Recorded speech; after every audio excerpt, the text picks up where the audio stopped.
tudo que há em mim.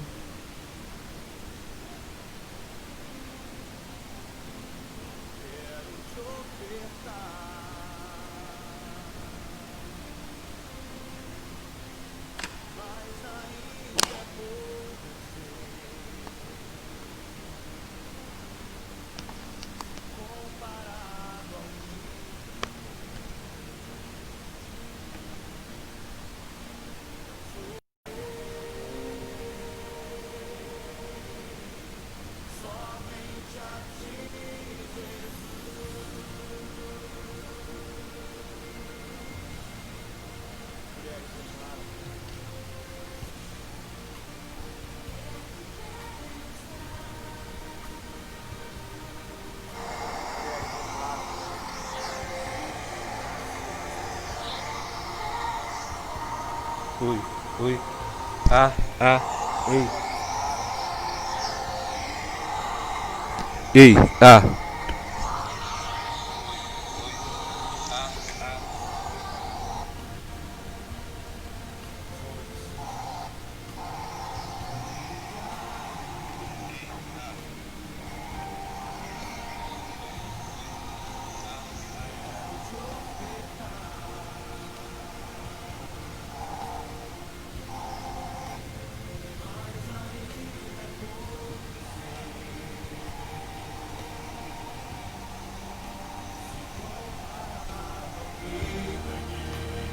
Tua noiva, Senhor, declara: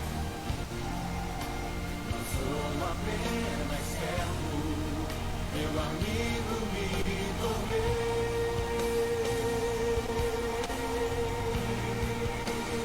Por isso nós te louvaremos, Senhor. Te louvarei.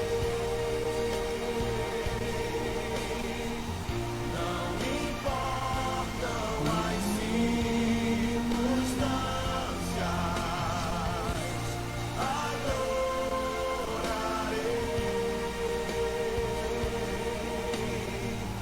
somente a ti, Jesus.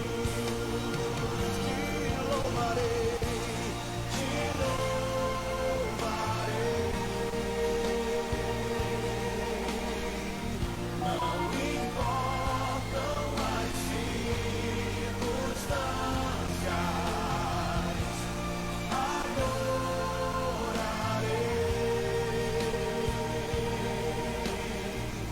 somente a ti, Jesus. Eu te louvarei, te louvarei. Não importam as circunstâncias, adorarei somente a ti, Jesus. Somente a ti, Senhor. Somente a ti, Jesus. Somente a ti, somente a ti. Tu és o meu amado. Somente a ti,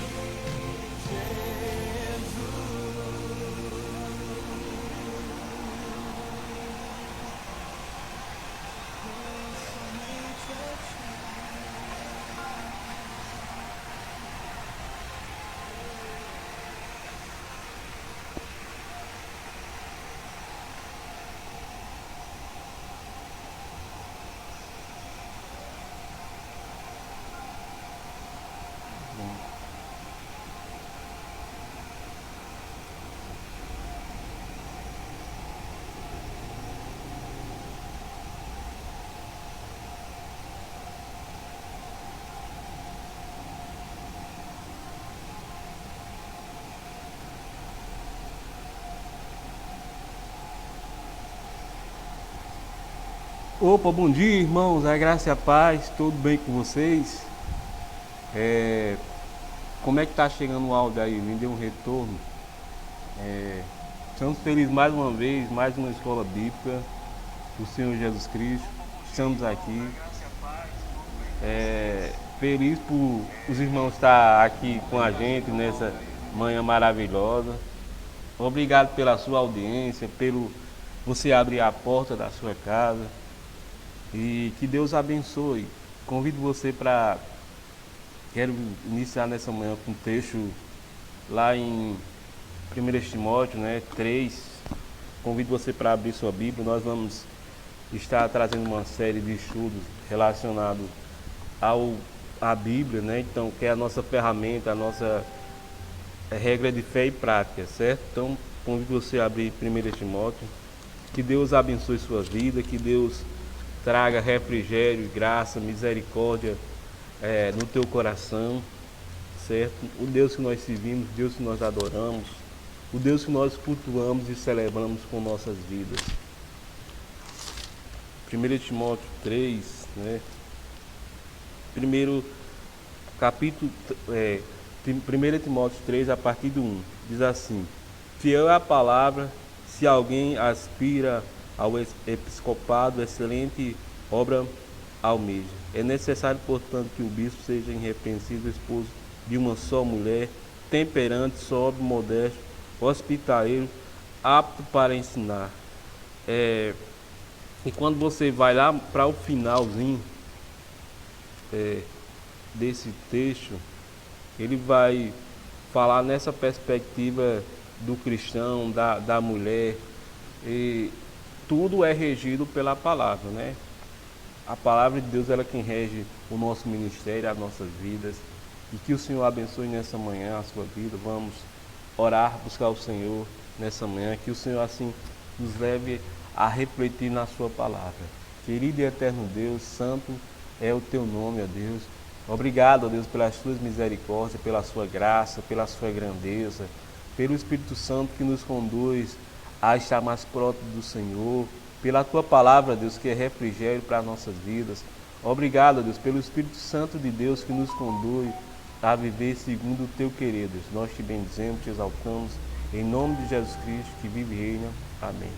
Então, que o Senhor, vamos lá, nessa manhã, nós queremos aprender e trazer uma palavra baseada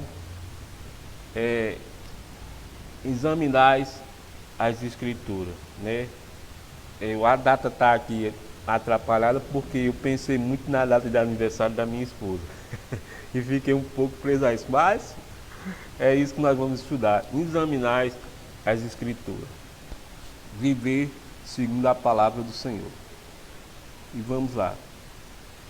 A Bíblia é uma biblioteca de Deus, é onde você é dirigido, todo tipo de assunto, irmãos, que você imaginar, que você pensar, a Bíblia ela tem à nossa disposição. Quer trazer uma palavra para relacionada a casamento, a Bíblia vai falar sobre isso. Uma palavra relacionada a outros assuntos, a Bíblia também traz essa direção, ou seja, a Bíblia ela é uma ferramenta que fala sobre todos os assuntos, é a revista mais atualizada do século, certo? Então, vamos lá. Apesar do seu tempo de escrita, ela continua sendo tão atual como o jornal que sairá amanhã, certo? Quais são os alvos da nossa sessão? O aluno será capaz de saber reconhecer que a perpetuidade do livro sagrado, ou seja, desde da geração, da fundação do mundo, ela vai falar sobre isso, sentir, perceber a necessidade de aprender o seu conteúdo. Todo cristão ele tem que reconhecer a sua ferramenta, tem que conhecer a sua arma. A Bíblia ela é a nossa arma, é a nossa defesa, é o nosso escudo.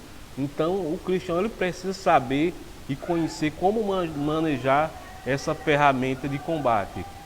Agir, buscar a prática, a leitura da Bíblia. Lá no livro de Salmos, ela nos leva à reflexão. No Salmo 1 diz que medita na lei, dia e noite, para que fazer conforme tudo que nela está escrito. Então, essa prática da leitura, essa prática da vivência da palavra do Senhor. Então, vamos continuar aqui, meus queridos. Vamos para a nossa introdução. Ela é escrita, a Bíblia foi escrita mais ou menos num período de 1600 anos, por 40 autores diferentes. Ou seja, nesses 1600 anos que a Bíblia ela foi escrita por mais de 40 autores, diversos tipos de autores, desde pescador, carpinteiro, funcionário público, ou seja, foram uma diversidade, uma gama de pessoas que escreveram a Bíblia. Tudo com um propósito, tudo com dentro do seu contexto, dentro da sua linguagem, com o propósito de Deus para aquele povo que recebeu as escrituras. Ela tem um objetivo. É importante que a gente entenda isso, que a Bíblia ela tem uma finalidade. Ela foi escrita para um povo e nós precisamos compreender bem isso aí. Ou seja, voltando aqui, a Bíblia ela tem no Antigo Testamento, ela tem 39 livros, como você pode observar aí, 27 no Novo Testamento, capítulos, nós temos 929 capítulos, né, no Antigo Testamento. No Novo nós temos 260 capítulos, autores, né, do Antigo Testamento nós temos 30, no Novo Testamento nós temos 9, versículos nós temos 23.214 e no Novo Testamento nós temos 7.959. As línguas que a Bíblia foi escrita no hebraico, do Antigo Testamento, com algumas exceções do aramaico, em alguns textos bíblicos, que na próxima aula eu posso mencionar isso. E o Novo Testamento foi no grego. E não teve algum ano que a gente trabalhou sobre isso e a gente explicou bem isso, que a tradução do hebraico para o grego, ela foi feita pelo Septuaginta, que quer dizer Septuaginta, 70 sábios ou estudiosos daquela época que traduziram a Bíblia do hebraico para o grego. Porque essa época do grego era a língua mais falada no tempo de Jesus Cristo, que foi escrito no Novo Testamento. Digamos que o grego naquela época fosse o inglês que nós temos hoje, o espanhol, que é falado praticamente, o inglês é falado em quase todo mundo, certo? Então, por isso que a Bíblia diz que Jesus Cristo veio na plenitude dos tempos, onde estradas estavam preparadas, onde as rotas era mais rápido de se locomover para a época. Então, ou seja, tudo estava preparado para que Jesus Cristo viesse naquela época, naquele período, era o momento exato para que Jesus viesse, ok? Então, vamos continuar aqui. E verso central, o que diria o verso central do Antigo Testamento seria 2 Crônicas 28, que eu não vou ler, você vai ler na sua casa. E do Novo Testamento, Atos 17 e 17. E o capítulo central, Jó 2, do Antigo Testamento, e Romanos 13. Ok, irmãos? Isso aqui é apenas a nível introdutório de informação para que a gente possa se situar, né? Vamos continuar.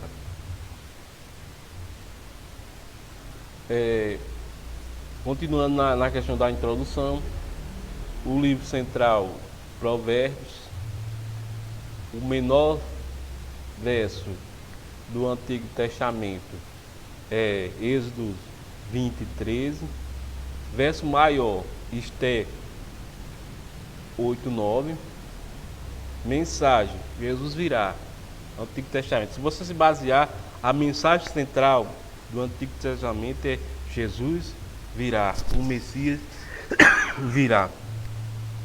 E do Novo Testamento já é diferente. Vamos lá. Livro central, 2 Tessalonicenses, verso menor, João 11:35, que todos os irmãos sabem, né? Isso aqui toda a igreja sabe esse verso. Verso maior, Apocalipse 24. Mensagem: Jesus veio, né? Jesus veio cumprir a sua obra.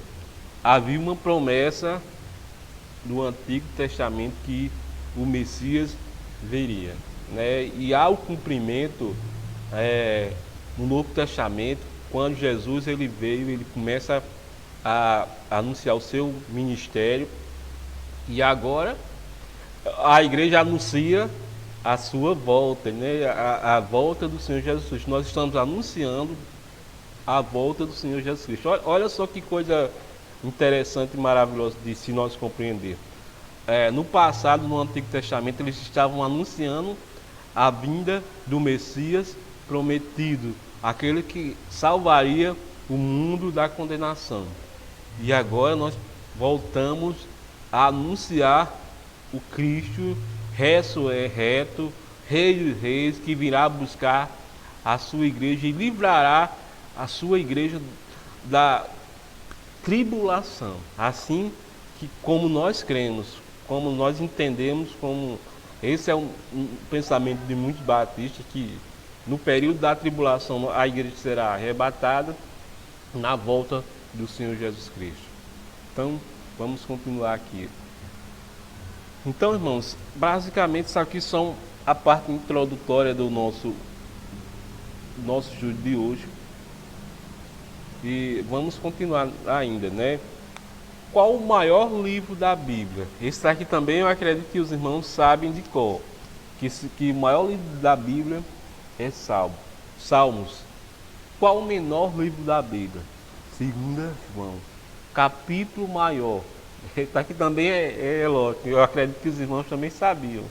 Que seria o Salmo 119. O capítulo menor, Salmo 117. Versos menores, Êxodo 30, 13. Verso maior, como já falei anteriormente, Esther 8, 9. E verso central, que ficaria no meio, né, da Bíblia, praticamente, Atos 18, 118, 8. Certo, irmãos? Irmãos, lembrando que quando eu terminar essa aula, eu vou enviar para o grupo da igreja um formulário de revisão. E você poderá responder esse formulário digital e enviar dizendo que você participou. E ele vai ter algumas perguntas relacionadas, são 10 perguntas relacionadas ao estudo de hoje. Muito simples, muito básico, só para a gente interagir. E você vai, na hora que você vai enviar automaticamente, certo? E muito bom para assimilar, ok? Vamos continuar aqui. Dúvida pode enviar que eu estou aqui no chat, certo? Vamos lá. Cristo é o seu grande assunto, nosso bem do seu desígnio e a glória de Deus do seu fim. Isso aí são basicamente a estrutura da Bíblia, dos Evangelhos, dos livros históricos. Vamos lá. Conhecendo os Escritores. Nós falamos anteriormente acerca da Bíblia, quantos capítulos tem, seu maior livro.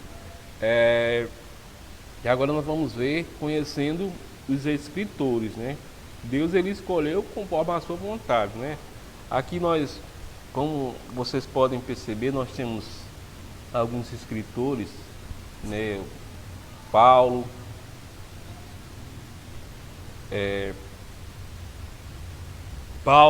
né? Homem culto, homem extremamente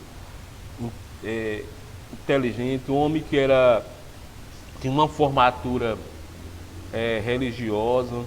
Então era um homem que era capaz de, como nós podemos ver, foi o que mais escreveu livros no Novo Testamento, as cartas paulinas, cartas que são divididas em cartas prisionais e cartas pastorais, né? As prisionais, quando Paulo escreveu, ele estava preso em Roma, né? Alguns em Roma, outros deduzem em outro lugar, mas praticamente em Roma. Temos Amós, que era um boiadeiro, né? Samuel, sacerdote, Davi, rei, Mateus, funcionário público, né? Quando Jesus Cristo chama ele estava na coletoria, cobrando impostos. Pedro, quando Jesus chama, também estava no seu ofício pescando. Moisés, legislador, que foi também criado na cultura de Faraó.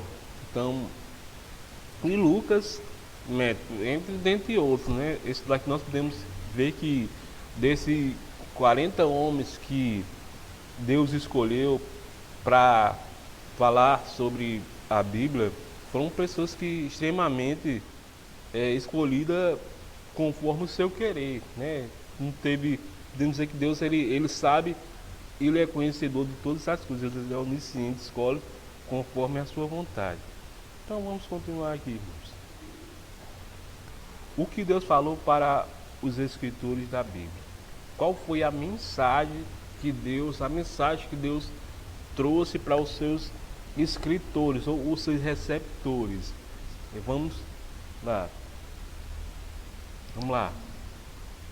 Conhecendo os escritores, né? Outros exemplos. Moisés. Disse o Senhor a Moisés: escreve isso para a memória de um livro. Então, a Bíblia, né? Escreve isso para a memória de um livro, para que gerações pudessem ler e conhecer o caminho do Evangelho, o caminho que levaria o homem ao céu. Samuel.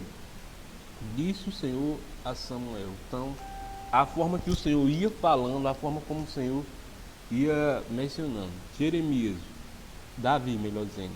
O Espírito do Senhor fala por meio do seu intermédio. Então, Davi está dizendo que ele tinha os seus propósitos. Quando Deus levou esses homens, que Deus falou com que esses homens escrevessem, Deus tinha um propósito nas suas escrituras. Jeremias, veio a minha palavra do Senhor, dizendo, né? Sempre ele coloca essa referência, veio o Senhor disse, veio o Senhor está dizendo. Isaías, a palavra que em uma visão veio a Isaías, escreveu um livro. Então, a palavra do Senhor, ou seja, sempre a revelação do Senhor. E aqui nós podemos até tirar alguns princípios sobre essas coisas aqui que nós estamos lendo. E Ezequiel, veio expressamente a palavra do Senhor a Ezequiel: escreve isso na sua presença. João, revelação de Jesus Cristo para mostrar as coisas que em breve devem acontecer em Apocalipse. Irmãos, e nós podemos até trazer lições baseadas naqueles textos que nós vimos, que nós devemos ter muito cuidado nessa expressão Deus me disse, Deus falou comigo. Precisa ser uma coisa muito clara de Deus. Nós devemos ter cuidado nessa expressão Deus me falou. Então, e quando nós usamos Deus está dizendo isso, Deus está falando isso, Deus ele usa, ele não faz, irmãos. Eu acredito que Deus não faz nada sem um propósito. A palavra de Deus é muito clara quando ele escreve que Deus tudo tem um propósito quando ele escreve a sua palavra, quando ele manifesta o seu querer. Deus ele não vai curar ninguém sem nenhum propósito. Deus não vai resgatar ninguém sem ter nenhum propósito. E com isso nós podemos ver que em todo tempo os escritores de Deus disse o Senhor, veio o Senhor por meio, o Senhor falou. Então é bem impressionante como esses homens, eles eram movidos pelo Espírito Santo. O Senhor, eles trazia, colocava a marca de Deus nas escrituras. O Senhor disse, o Senhor falou, certo, irmãos? Então vamos ter esses cuidados quando nós formos usar a expressão Deus e Deus falou, porque Deus ele tem se Deus falou com você, ele tem um objetivo, ele tinha algo. Se Deus está usando você, Deus tem um propósito na sua vida, certo? Vamos continuar aqui. compreendendo as escrituras. Então agora nós vamos entender as línguas que a palavra foi escrita e a Bíblia foi escrita. Vamos aqui entender. A palavra ela foi escrita, a Bíblia ela foi escrita no hebraico, como eu já falei anteriormente. E aqui, como vocês podem ver, meus irmãos, é a parte do hebraico. É como a Bíblia foi escrita, né? Como ela, que língua original ela foi escrita. E o hebraico é dessa forma.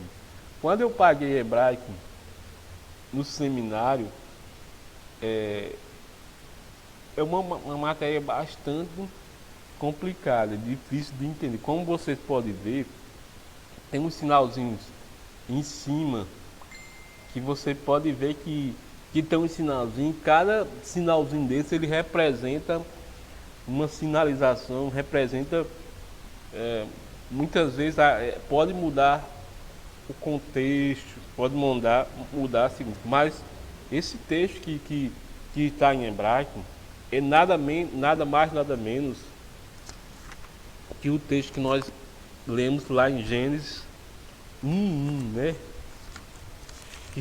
Que diz assim, vou ler para vocês. Gênesis 1:1. No princípio criou Deus os céus e a terra. Nada menos mais que isso, né?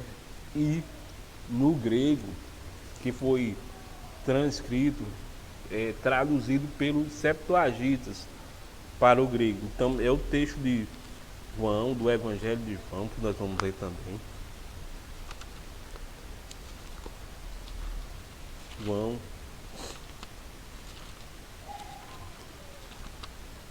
Chegando lá, viu, irmão? Vamos lá. É uma saudade, a gente sente uma saudade de estarmos juntos, porque quando estava na igreja a gente lê aí, irmão, né? Diz assim: no princípio era o verbo, e o verbo estava com Deus, e o verbo era Deus. Se formos trocar essa parte em miúdo, praticamente está dizendo a mesma essência, né?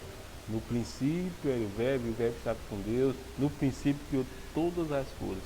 Um fala de criação e outro fala da permanência de Deus. Então, essas são as línguas, voltando a dizer, irmãos, que a Bíblia ela tem algumas passagens que foram escritas no aramaico, né, que tem algumas porções que foram também escritas nessa língua, certo? Mas a maior essência de inscrição está baseada nessas duas línguas, no hebraico e no grego, certo? Vamos lá, compreendendo o Antigo Testamento. E ali a Bíblia ela tem uma divisão. Essa divisão, irmãos, ela facilita a nossa compreensão e o nosso entendimento. Ela vai fazer com que a gente compreenda e classifique a Bíblia melhor. É como na língua portuguesa. A língua portuguesa ela está dividida também em um bocado de assuntos, morfologia, síntese, né, entre outros assuntos que o livro está dividido. Assim também a Bíblia ela está dividida por categorias, né? Nós podemos ver aqui o Antigo Testamento, ela está em primeira classificação, o livro da lei, que vai de Gênesis a Deuteronômio. E continuando esse entendimento, também tem a classificação dos livros históricos. Os livros históricos ele vai fazer uma narrativa, praticamente a partir de Josué, contando já a história do povo, né? Como o povo estava, né? Depois da conquista, né? Ali em Josué nós vamos ver a conquista da terra de Canaã, Moisés, o Josué, estabelecendo as tribos, as divisões. Então já entra mais na parte histórica. Nós vamos ver a narrativa de Esther, né? Então é bem detalhada essa parte, bem interessante de a gente compreender ela. Continuando aqui, e nós vamos ter os livros poéticos, né, que entra de Jó a Cantares, né? São livros que praticamente que estão dentro da literatura é, israelita, né? Que vai falar de Jó, da história de Jó, da fidelidade de Jó, entre salmos. E, e quando a gente vai entender num estudo mais profundo, meus queridos, meus irmãos, é, a questão da literatura poética, né, das antigas culturas, nós vamos ver algumas classificações, né? Vamos ter os acrósticos, vamos ter líricos, então tantas coisas bem interessantes, mas podemos à frente ver isso, certo? Vamos continuar aqui nosso estudo. E a alta divisão dos profetas maiores, né, desde Isaías a Daniel. Aí você pode me perguntar, Raminho, por que essa classificação de profetas maiores? Era porque eles eram mais destacados, porque eles fizeram mais coisas? Não, né? Não é por isso, é por causa do tamanho dos livros, somente por isso, né? Se você for ver de Isaías a Daniel, os livros são bem mais extensos. E nessa outra classificação de profetas menores, vocês vão ver que os livros são menores, tem livros pequenos, né? Então, somente isso, essa classificação, não porque eles fizeram atos maiores ou menores, mas sim pelo tamanho do seu livro, certo, irmãos? Essa é a classificação que nós temos no Antigo Testamento, né? Livros da lei, de Gênesis a Deuteronômio, livros históricos, Josué a Esther, livros poéticos, de Jó a Cantares, e são coisas curiosas, irmãos, esses livros poéticos, que são as maiores expressões das emoções. Você vai ver Davi, quando estava alegre, ele expressava no livro de Salmos, ele expressava seus sentimentos. Assim, há uma identificação muito com a questão dele escrever o que estava sentindo naquele momento, certo? E depois, só entendendo, nós temos os anos do silêncio, que foi o período que uns vão dizer 400, outros 500, que Deus ele não falou com ninguém. Foi o período que houve o silêncio de Deus, que Deus ele não revelou, não inspirou, não falou. E aqui nós podemos, nesse ano do silêncio, nós podemos entender que foram escritos os livros apócrifos, né? Que nós dizemos que foram 7, mas segundo os relatos históricos, houve muitos mais livros apócrifos do que aqueles que estão contidos no livro que nós vamos encontrar na Bíblia Católica, nas edições paulinas, certo? Esses livros eles têm um valor histórico, né? Eles têm um valor, fala daquele período, fala daquela cultura, mas como inspiração, como canon, ela não tem esse valor, esse peso da inspiração por meio de Deus, correto, irmãos? Se você tiver uma oportunidade de ler, só para conhecer como o povo se comportava naquele período, é bem interessante. Sabendo que peso espiritual, peso de valor prático, aqueles livros eles não têm nenhum, ok? E nós vamos vir agora para a questão da classificação, como está dividido o Novo Testamento. Vamos lá. No Novo Testamento ele começa a sua divisão como evangelho, né? Ele está dividido nos evangelhos, que vai de Mateus a João. E temos os livros sinóticos, a classificação do livro sinótico também, os evangelhos como livro sinótico, Mateus, Marcos e Lucas, e João como evangelho, certo? Na história da igreja, nós podemos ver de Atos dos Apóstolos, nós vamos ver os feitos dos apóstolos, o organismo que nós entendemos como igreja, né? O entendimento que nós temos hoje sobre a igreja está em Atos. E você poderia me perguntar, mas não havia igreja no Velho Testamento? A igreja no Velho Testamento com essa especificidade? Não. Mas havia uma ideia de igreja como eu falo, como nós temos hoje, organização, organismo como nós temos hoje, mas não esse pensamento que nós temos hoje, certo, irmãos? Então vai registrar a vida de Paulo, as viagens missionárias, a expansão do Evangelho, desde a descida do Espírito Santo, quando os apóstolos estavam reunidos em Jerusalém. Então vai fazer toda uma narrativa histórica. E esse livro, irmãos, digo que não acabou.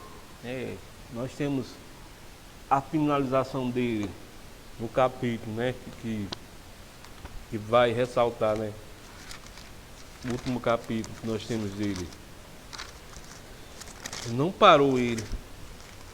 Ele está escrito até o capítulo 28 e nós estamos escrevendo hoje o Atos 29. A história da igreja, dos apóstolos, nós estamos escrevendo Atos 29. Há até um livro, eu não fugi o nome do escritor, que vai falar realmente na ligação de Atos 29, certo? Então vamos continuar. E nós vemos as epístolas paulinas, né? As cartas paulinas, Romano, a Filemão, né? E eu volto a dizer, dentro dessa classificação, irmãos, de Romanos, das cartas paulinas, ela tem duas divisões, que é as cartas prisionais, que vai tratar do período que Paulo escreveu da prisão, por isso que tem essa identificação das cartas prisionais, Filipenses, Colossenses, Efésios. E também nós temos as cartas gerais, né? Não, gerais não, voltando. As cartas pastorais, que Paulo já escreveu num tom de ensinamento, de repreensão. Então essas são as diferenças, voltando a explicar. Dentro das epístolas paulinas, irmão, de Romanos a Filemão, nós temos as cartas das prisões. Paulo estava preso, tudo indica aqui em Roma. E as epístolas pastorais, que traz, como eu volto a dizer, Tito, Timóteo, que vai falar mais na questão de ensinamento, de trazer um ensino prático para a igreja. E dentro dessas classificações que nós vamos continuar tem as epístolas gerais. Hebreus ajuda, né? Que também traz ensinamento, mas já num tom mais prático. E nós temos o livro profético, que é Apocalipse, que vai... Na Apocalipse também ela está dividida em 3 categorias, né? As coisas que foram, as que são e as que hão de vir. Essa é a divisão, irmãos, as que foram, né? As que são e as que hão de vir. Essa é a divisão. Você pegar o livro da Apocalipse, ela está falando, traz uma relação do passado, né, que estava acontecendo naquele período, as que são agora e as que hão de acontecer. Vamos trazer algo bem prático. Os que hão de acontecer é a vinda, né, os 7 anos de tribulação, a batalha do Armagedon. Então são coisas futuras que não aconteceram. As que são, nós estamos vivendo alguns dias no princípio, né, das dores, né, os anúncios da vinda de Cristo, né, lá em Mateus 24 vai falar, né, nação contra nação, reinos contra reinos, pestes, fomes, e tudo isso nós estamos vendo nesse período, né? Pestes, né? Pandemias em todos os lugares do mundo. Nós vivemos uma pandemia geral. Meu pai, que tem 83 anos, ele disse, nunca tinha visto algo tão grande a nível internacional, a nível mundial acontecer. Ou seja, nós podemos ver que Mateus está se cumprindo, né? As coisas que são estão se cumprindo nesse período. Então, irmãos, essa nos traz um alerta para que a igreja ela se prepare, para que ela busque a Deus, que ela viva em tempo de colocar os seus joelhos no chão, orar, para que pessoas compreendam a palavra, para que pessoas entendam a palavra do Senhor. É tempo de a igreja fazer a sua parte, de anunciar as coisas que são, certo? Vamos continuar aqui, irmãos.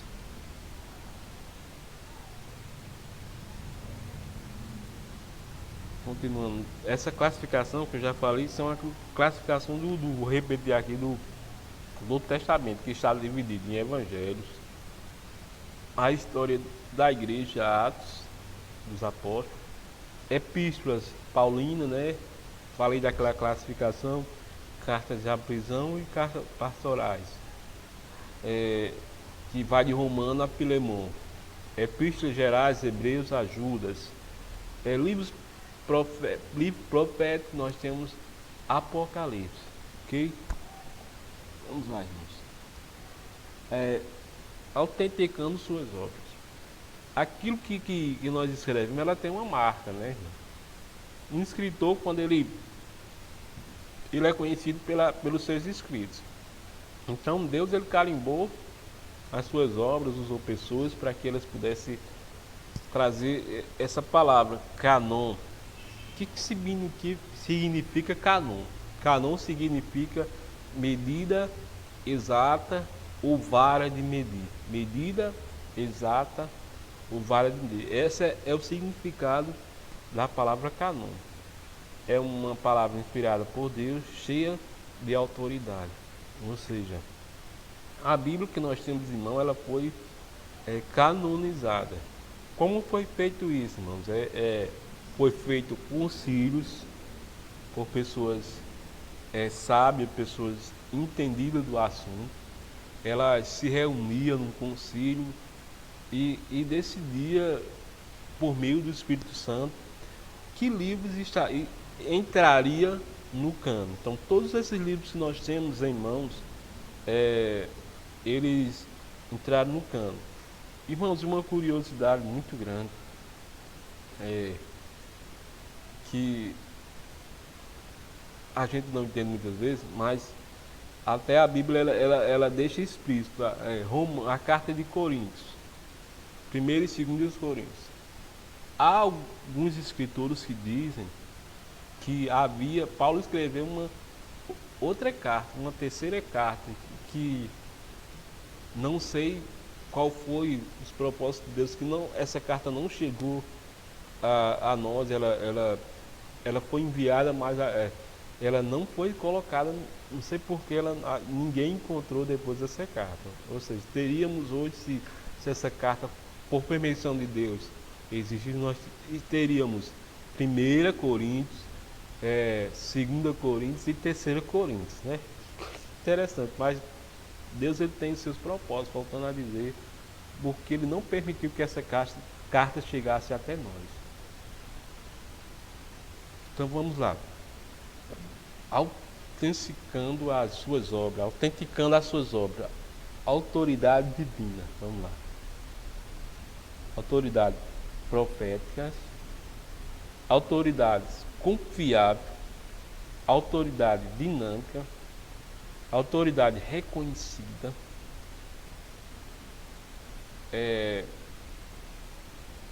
e autoridade preservacional. Deus preservou essas obras. Ou seja, se não fosse um livro de Deus, irmão, um livro bastante antigo, a Bíblia, ela mais de 2000 anos de seus escritos, e até hoje ela fala com a nossa vida, nós percebemos ver Deus no meio dela, a autoridade de Deus. Ela tem uma autoridade profética, né, que nós vemos as profecias se cumprir, coisas que você viu no Antigo Testamento, Deus anunciando e se cumprindo no Novo Testamento, se cumprindo nos dias de hoje, né? Como nós como Mateus escreveu, no Mateus 24, nós vemos muitas coisas se cumprindo nos dias de hoje, ou seja, as suas profecias são reais, são verdadeiras, elas estão se cumprindo, elas estão e são confiáveis, né? São livros que a gente pode confiar, que a gente tem confiança, porque são fatos que não vamos usar a linguagem do Matuto, não tem enrolação. Nós vemos a confiabilidade da Bíblia. A autoridade dinâmica, nós não podemos nem falar sobre isso, porque é até tão real, né? A dinâmica que a Bíblia é escrita, a dinâmica que homens até iletrados como Pedro, ele escreveu um livro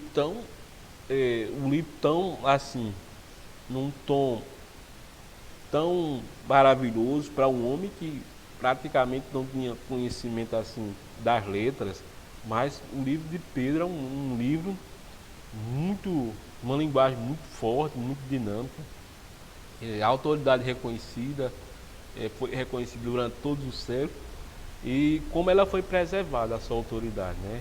Até hoje a Bíblia ela mexe com a estrutura do homem, ela fala com o homem, ela traz ensinamentos profundos para nossas vidas, ou seja, é um livro que tem uma confiança que sua autoridade é preservada até hoje, que a sua dinâmica, o seu poder de falar, de mexer com nossas vidas é impressionante, de nos corrigir, de nos exaltar, de trazer uma confiabilidade. Então, só a Bíblia faz isso, só a Bíblia ela tem a autoridade. Eu não conheço nenhum outro livro que tenha a força e o poder de mudar por meio do Espírito Santo a nossa vida como a Bíblia. Pode até ter uns que mexe, traz uma lição para você, que mexe com o seu emocional, mas que traga mudanças profundas das nossas vidas com uma palavra de Deus. Eu não conheço nenhum que traga essa mudança, que traga essa postura de transformação na vida do homem, só a Bíblia mesmo. Então vamos para a parte conclusiva desse estudo de hoje, meus queridos. Vamos lá. Conclusão. Através dos séculos, Deus tem preservado a sua palavra para que a humanidade conheça toda a verdade sobre o seu passado, o seu presente e o seu futuro. Isso por meio dela que conhecemos a dimensão do amor de Deus para nós. É através da Bíblia, é através desse livro que nós vemos o passado, como Deus agiu no passado, como Deus livrou aquele povo da escravidão do Egito, como Deus levou aquele povo para uma terra prometida. Nós vemos isso, a ação de Deus no passado. No presente, nós vemos a ação de Deus através do seu povo aqui na terra. E no futuro, nós veremos a ação de Deus levando o seu povo para a terra prometida, para a Nova Jerusalém, onde estaremos eternamente com eles, adorando o seu nome, bendizendo o seu nome, exaltando o seu nome eternamente. Então, nós vemos, irmãos, a ação de Deus por meio da sua palavra. Nesses séculos se levantaram vários homens que tentaram destruir a Bíblia, tentaram aniquilar a Bíblia, tentaram incendiar milhares de Bíblias, mas nunca conseguiram. A Bíblia hoje é o livro mais lido em todo o mundo, mais escrito, mais fabricado, mais editado em várias versões, em várias linguagens. Praticamente hoje nós temos a Bíblia escrita em quase todas as línguas, povos, nações. Hoje nós temos o privilégio. Acredito que quando eu falo com você, eu acredito que você deve ter umas 2 ou 3 Bíblias em casa. Acredito isso. Então hoje, pela questão de facilidade que nós temos de ter acesso à Bíblia, Mas há uma diferença muito grande de você ter acesso à Bíblia, de ter o manual de Deus na sua casa e viver a prática dela. Há uma diferença de você ter, abrir, ler e praticá-la. Mas hoje nós temos o privilégio de ter ela em casa. Irmãos, como é bom, né? A gente examinar as escrituras, ter o privilégio dessa manhã de entrar na sua casa, agradecer a Deus. Sou grato a Deus por sua vida que me acompanhou nesse momento. E eu quero só, irmãos, trazer aqui, vou abrir aqui rapidinho, estará disponível, só terminar esse estudo, eu vou enviar para você um questionário bem básico, né? Você vai poder, vou abrir ele aqui rapidinho, ver se é possível aqui abrir e mostrar a vocês. Mas enquanto vai abrindo aqui, irmãos, hoje nós temos culto de missões, nós estamos vivenciando nesse período missões estaduais, divulgando,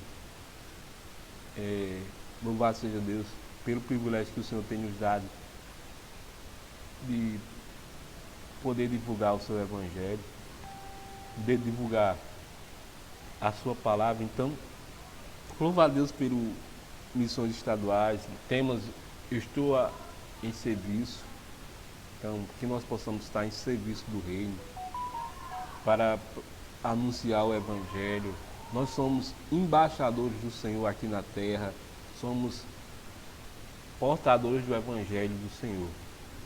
Então, irmão, vou abrir aqui rapidinho.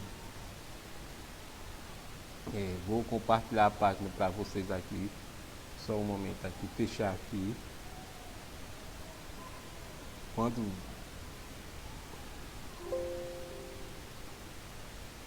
Só um momento, irmãos, que eu já compartilho já.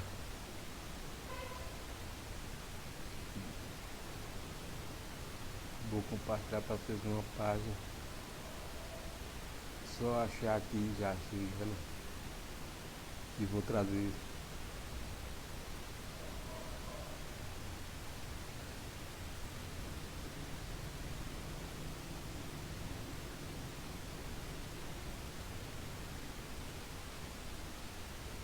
Ok.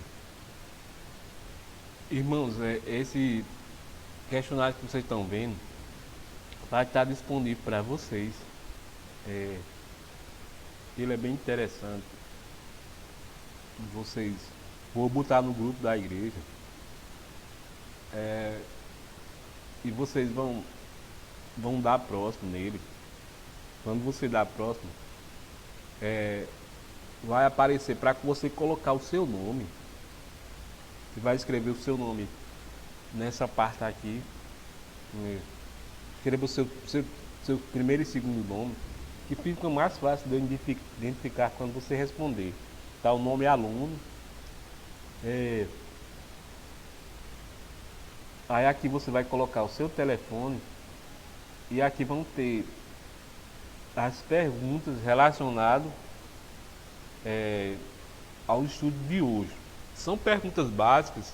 Eu acredito que todos que participarem dessa aula terão condições de responder. Olha, são 10 perguntas simples. Quando você, irmãos, terminar de responder, você vai enviar, certo? Você vai enviar. E quando você enviar, vou só botar aqui. Ela vai ver aqui, ó. Quando você enviar, você pode conferir a resposta, ok? Então, muito simples, muito básico. É para que a gente possa fixar o conteúdo que nós estudamos hoje, certo, irmãos? E nós todos os dias temos pesquisado, tentado melhorar a qualidade do nosso ensino. Mesmo esse tempo de pandemia, estamos distantes, mas nós à medida do possível, temos pesquisado, estudar para que a gente possa oferecer algo melhor, né? Um ensino de qualidade, um ensino conforme a vontade do Senhor. Então, que Deus nos abençoe nessa manhã. Eu vou orar para encerrar. É uma alegria muito grande estar novamente com os irmãos, mesmo que distante, mas nós sentimos o amor dos irmãos, a interação dos nossos irmãos. Que Deus os abençoe. Então, vamos orar para encerrar. Querido e eterno Deus, santo é o teu nome, Pai. Obrigado, Deus, pelo privilégio que o Senhor nos concedeu de estarmos juntos nessa manhã, trazendo o ensinamento do Senhor, trazendo, ó Deus, a palavra do Senhor para as nossas vidas. Obrigado, Deus, pelo privilégio de estarmos levando a tua palavra, Deus, que o Senhor continue, ó Deus, nos edificando, nos ensinando no teu querer, ó Deus, que a graça e a misericórdia do Senhor seja todos os dias da nossa vida. Nós bendizemos, exaltamos, em nome de Jesus Cristo, que vive e reina. Amém. Um forte abraço, que o Senhor nos abençoe e nos guarde.